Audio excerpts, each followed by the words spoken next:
Happy New Year! May 2024 be a year of reading many books, good and bad, and reviewing books and talking about books and all the wonderful bookish things that we all enjoy. This is my first review that I've made this year, though it's actually about a book that I finished a day or two ago because I didn't have time. Not the first book I've started this year either. I'm already reading this year's list.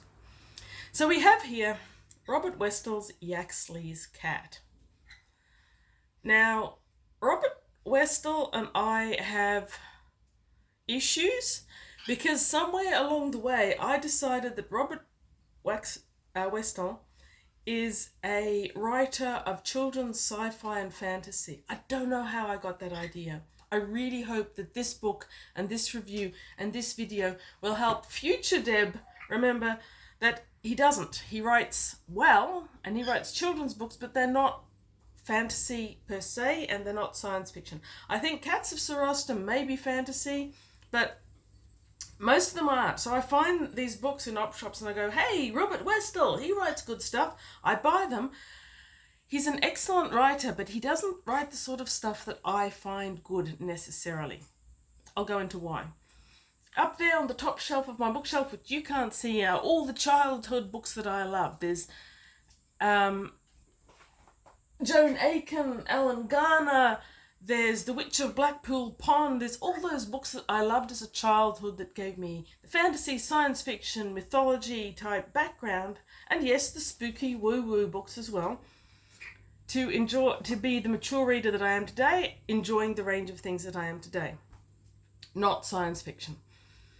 So, this book was a real fail for me, and I ended up skim reading through it because I wanted to know how it ended, but the page-to-page reading experience just wasn't that great at all. And it's not Robert Westall's fault per se, and as such, I think he writes very nicely. He was an English author of children's books. He wrote from the 70s through to the 90s. This one is from 1991, so he was a well-mature reader and well-established by then. I think he won a couple of awards for writing children's books and other things. He wrote some really good books for children about wars. His writing style is very nice, much nicer than many other authors that I actually enjoy more. He's great at setting scenes, and I love that part of his books. He often has animals, in this case, a cat. I hope I remember to talk about that cat. I like animals in fiction very much, and I've enjoyed his use of cats and dogs and other animals more in other books. This is probably my least favourite of his that I've ever read accidentally or intentionally. So he might even still be writing. I'm not sure if he's still alive and still working as an author or not. So, love his settings, love his plots, I love his miscellaneous data. So he always has information about things that is interesting, whether it's history or antiques. One I read recently had a lot about antiques, which I loved.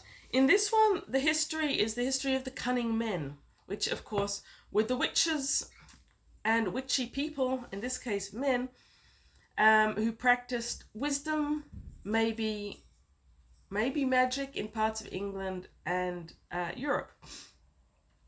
I think he was trying to use this as a way of introducing to children this bit of history and making it interesting, but also making it a very spooky read. I didn't find it spooky. I liked the interesting bit.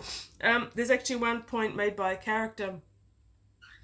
Some kid tries to tell our main protagonist, who's an idiot, that she's living in the cottage of a cunning man. She's too much of an idiot to understand it. Eventually a vicar in a neighbouring village tells her what it is and what it means.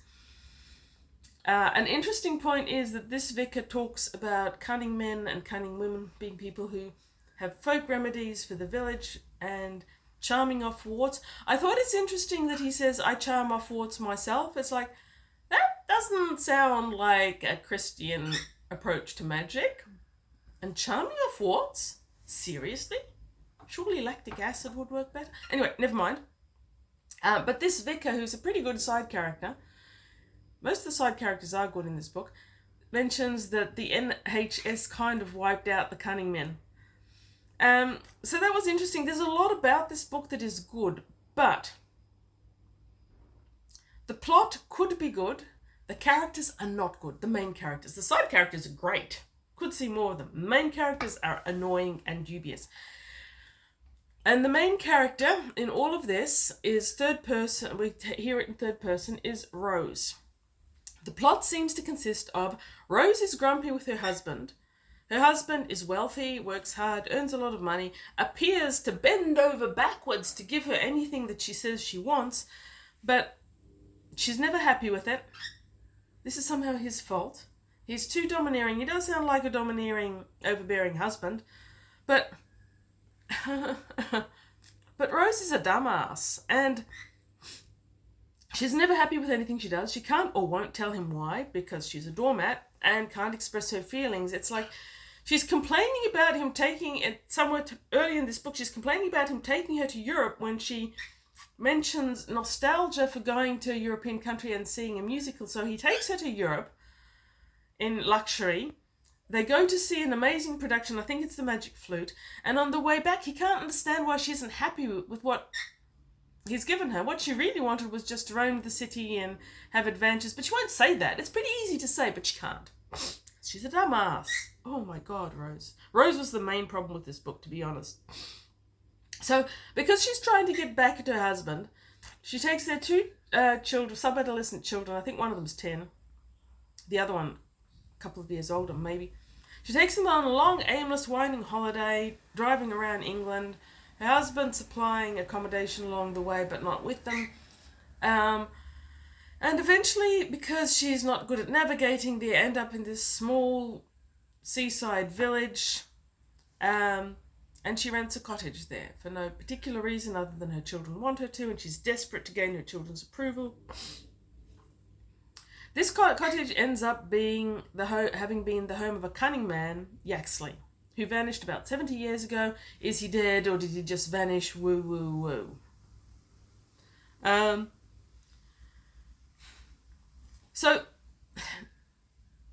Rose is just annoying, and you only see this story through her. It's 99% Rose, and that is really what drives one insane about this book. So, part of the book's problem overall, I think, is that it doesn't seem to know who it's written for. Our main protagonist, Rose, is an adult, but she is aimless. She's not stupid, but she's stupidly unable to function as an adult. She's bossed around by everyone, including her two pre-adolescent children. She's a train wreck. She's not unbelievable. There are people who are train wrecks, but she is incredibly frustrating to read. At one stage, her daughter Jane calls her a wet lettuce, and that sums her up perfectly. Rose, by the way, does not react or respond to that or any other insult from her two children. She doesn't seem to have an issue with not seeing them at all. She's meant to be on holiday with them. She's rented this cottage because they liked it. She doesn't seem to see them from daybreak till dinner. She doesn't have a problem with that. Two sub-adolescent children roaming around God knows where, doing God knows what. Is that really not a problem? She never seems to ask them about what they were doing very much. Isn't this a tiny bit odd? Especially when she seems to have nasty things happening to her all the time. She's followed down to the beach by a guy who's harassing her, and she's saved by her son with an air pistol. Oh. She gets nasty things written on the windows of her cute little car that she has to park in the village. She's snubbed by the inbred village and this Yaxley's cottage is in because they're living in the cottage that was owned by a witch, I guess. I don't know. Anyway, wet lettuce Rose, best description for her ever. Doesn't step up to the fact that her son, Tim, has an air pistol, which he uses to pop shots at people's hats and later at people. Is that legit? Could you do that in the 1990s in the UK? Could you, as a 10 or 12-year-old, own an air pistol and fire at people? I mean, it doesn't seem likely. But, I mean, I know that in the 70s and the 80s, a lot of people had air rifles. I think using them to shoot at people may have been a problem, but not in this book. So, Tim and Jane actually sound like they could be marginally interesting characters. They seem like bright, alert children who are interested in the option of being in the house of a cunning man, and they're interested in discovering his secrets and the stories of the village around them. If this story was told from their point of view, it could actually be quite interesting. And that leads me to the problem of who this book is meant for. Is it meant for adults? I think surely not. Rose is the adult. She is the main protagonist. She is the one we follow around endlessly in her aimless, whittering, whiny way. But she's ineffectual as a human, let alone an adult or a parent. So how can this be a book for adults? It's too superficial, and it's honestly too dim because it's through Rose, who is dim. So is it meant for children? But we hardly ever see Tim and Jane. They are actually interesting, doing interesting things, but we don't see them doing them. So it can't be for children. Surely it would have been through Tim and Jane's eyes if it had been for children. I don't know. This is clearly meant to be a spooky type, supernaturally woo-woo-woo book. But it's hard to swallow this story because through Rose's interpretation, and Rose is such a wet lettuce that she seems to jump at everything. You wouldn't be able to tell if something was spooky or woo-woo through Rose's eyes because she is too disconnected and vague about day-to-day life, like her children being home at some stage. I'm honestly not sure whether from Rose's perspective, her son firing an air pistol at people is worse than picking up a book of witchcraft from under a chair that she's cleaning. And why is she cleaning so intensively a hut that she's only rented for a week? Never mind. There's too much that just does not make sense.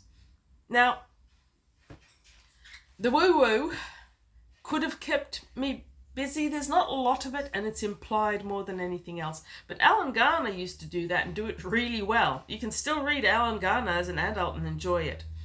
This is difficult for an adult to read, I would say. I would say it was probably difficult for anyone over about the age of 6 to read. And no one under the age of 6 is going to want this sort of story because the main protagonist is an adult who's clearly stupid. Okay, so Yaxley's cat. On the cover and everything. Cover actually represents the cat, I suppose, pretty well. He's described as tabby, though more battered than that. He's clearly been shot at. He's lost part of an ear or whatever. He appears one day. Rose tries to make friends with him. He ignores her. Next day she turns up and the cat has made friends with her children. And spooky, it doesn't seem to know how to be a cat. But then the children like it. It likes them. They bring it into the house. Rose doesn't want it, but she's totally incapable of enforcing any decision she makes on anyone else or indeed on herself, so the cat stays. It savages her hand one day. Cat stays. It's not the cat's fault, the children tell her. Rose is a dumbass. The cat leads them to a cupboard for no particular reason that I can see, in which they find a whole heap of stuff that Yaxley probably used in his witchery, medicine-y stuff. I don't get it. Is this meant to be horrible? Finding a cupboard full of preserved newts and possibly a fetus in a jar. Is this really meant to be that spooky? I don't get it. I don't get any of it, to be honest. So by that stage, when the stuff that could have been quite interesting started happening, I was already so bored by this book and so over Rose that I skim read. I did kind of want to know what would happen in the end, but not enough to actually agonize over every word and paragraph. It was just too much Rose and too much stupid. I did want to know how it ended. The ending was really not worth waiting for. I'm glad I skim read through it because I'd have always wondered, but I didn't. I could have lived without knowing. So right toward the end, the villagers decide to burn or to attack or kill them all because they're witches for apparently renting this house for a week. Sure, whatever. So they attack the house. Tim defends it with his air pistol. God help us. They don't actually do any damage to any of them. The cat heroically races out and attacks one particular guy who's apparently the bad guy. Yaxley wasn't the bad guy after all, didn't do whatever it was that he was meant to have done that was bad, that we're never told about anyway. But apparently the bad guy was really this one who's attacking them. whatever. Then the police arrive, Deus Ex Machina, they all get taken to the police station. Tim is apparently in charge at this point because Rose is too much of a twittering idiot. Then the husband turns up to save them. I think his name was Philip, whatever. The only real take-home message I can get from this book is that it isn't very good and I don't think anyone should really read it. I also hope that husband Philip gets Rose the psychiatric attention she so obviously desperately needs. Or maybe gets her into rehab to get off the Valium, because one suspects throughout she must be on Valium or Prozac. Was there Prozac in the 90s? I don't think so. Well, she's got to be either psychiatrically in need of care or on some sort of medication to be so vague, ineffectual, and stupid. And this whole book is basically Rose wet lettucing at you. So don't do it. If you like children's books, I can recommend a whole heap of better ones. If you want spooky books, likewise. There's just nothing here for most people, I would say. There certainly wasn't much here for me. Please, please, future omnivorous reader, remember not to buy any more Robert Westall, no matter how often you see him in op shops. Okay, so once again, Happy New Year! Sorry I've started off with such a dismal review for such a dismal book. I will try hard to make the next one better. And read good books, not Yaxley's Cats.